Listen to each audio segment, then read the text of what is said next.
J'ai appris cette astuce dans un restaurant célèbre, maintenant je ne fais la côte que comme ça.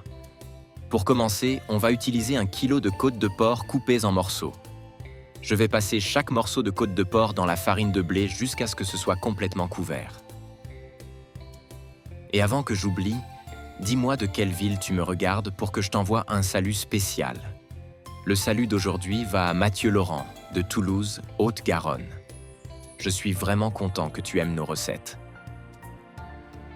Juste après, on va ajouter un filet d'huile d'olive dans une poêle. Ensuite, je vais déposer les morceaux de côte de porc. Et on va commencer à les faire frire. À chaque fois que j'arrive ici, je me rappelle que cuisiner, ce n'est pas seulement de la technique, c'est aussi l'émotion de transformer des ingrédients simples en quelque chose de spécial. Après quelques minutes, on va les retourner pour qu'elles dorent uniformément. Ici, pas question de se presser. Moi, j'aime faire frire tranquillement, en faisant attention à chaque côté, parce que c'est ça qui garantit que tout dort de façon égale et que le résultat final soit exactement comme je le veux. À ce stade, je vais retirer les côtes de porc de la poêle. On va les déposer sur une assiette et réserver. Maintenant, dans la même poêle, on va ajouter un oignon coupé en rondelles. Je vais ajouter une tête d'ail épluchée. Et ensuite, on va faire revenir jusqu'à ce que ça dore légèrement. Juste après, on va ajouter 150 g d'épinards. Maintenant, je vais ajouter une tasse de sauce tomate. Et on mélange jusqu'à ce que les ingrédients s'enrobent bien. C'est à cette étape que beaucoup de gens ne font pas attention. Mais quand c'est fait correctement, ça transforme complètement le résultat de la recette.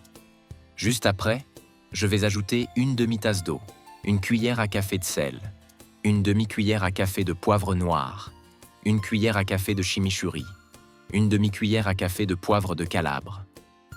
Ensuite, on mélange encore pour bien tout intégrer. Puis, je vais ajouter les côtes de porc qu'on a fait frire tout à l'heure. J'adore ce genre de recettes. Elles sont simples à préparer, mais elles ont ce petit truc en plus qui surprend dès la première bouchée.